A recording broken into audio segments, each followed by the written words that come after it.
This is the Moto X4, the phone that released in US on October 26, 2017 at $399 and for around 22,000 rupees in India, introducing it as a decent mid-range smartphone.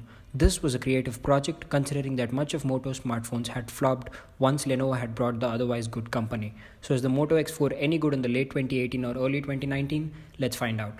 On the front is the camera, a flash, the speaker and the fingerprint scanner, and on the rear we have a glass built with the dual camera setup. The phone has the volume rocker keys and the power button on the right side, nothing on the left side, and on the bottom we have a USB-C port with the headphone jack along with a couple of antenna bands, and on the top we have a single antenna band line with a SIM tray which is a hybrid slot. The USB-C is a reversible connector which comes in flagship phones such as the Samsung Galaxy S8, the iPad Pro and in laptops such as the MacBook Pro. It also comes with a turbocharger which is capable of charging the phone up to 50% in just 30 minutes. Now you might have noticed that there are no speaker grills on the bottom, and this is because the speaker has been embedded on the top within the earpiece. This is actually a nice thing because the earpiece would be emitting the sound from the front side, which is still average but is a good thing to have. The 1080p Full HD display on the Moto X4 is above average with great vibrancy and good viewing angles. It comes with the Moto display for notifications along with features where if you chop vegetables with it, the flashlight turns on, and if you like the glass back so much that you twist to look at it twice, the camera pops up. Now this might not be the most sophisticated tweak out there, but they sure are very handy. Now about the dual camera setup on the rear. The primary 12 megapixel camera is a brilliant camera capable of recording 4K at 30 frames per second, and the secondary camera is a 8 megapixel wide angle lens. To test the quality of the camera, I had tried clicking pictures using both the primary sensor and the secondary sensor. The primary 12 megapixel sensor produces decent shots while there is good lighting, and the secondary sensor, which is a 8 megapixel wide angle sensor, produces 120-degree field of view images with some fisheye effect. Now the Moto camera also has this feature called spot color. I tried using this feature and I clearly have no idea as to what this feature does.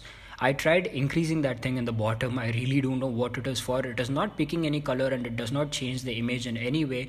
I also tried looking back at the picture after I had clicked it, but I do not see any considerable difference. The Moto camera also has this feature called the cutout feature, in which a circle is produced before clicking the picture, and any object that is being focused inside the circle is basically pulled out from rest of the image so that this pulled out picture can be put across various backgrounds. Now this is not done to the maximum precision, but with a little bit of editing after clicking the picture, one can take very good use of it. Here's the picture for you to look at, and you can notice that the edge detection is not great. This phone packs in a Qualcomm Snapdragon 630 processor combined with an Adreno 508 GPU. This means that this can take up pretty intensive tasks and can play PUBG with low graphics but with no sluttering. As far as I used it, my experience with PUBG was great.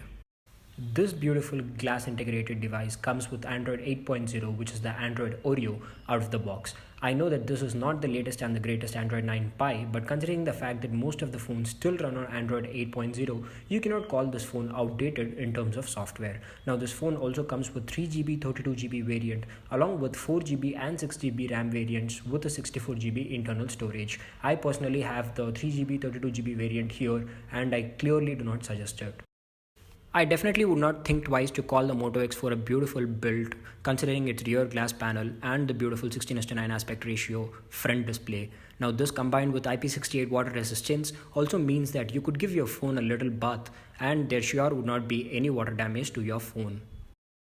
So should you buy the Moto X4 in late 2018 or early 2019? First of all, considering that this phone is down to 13,000 now, is actually making this more of a budget smartphone than a mid-range smartphone. So with all these features in hand, I would recommend you to consider this device for the aforementioned segment.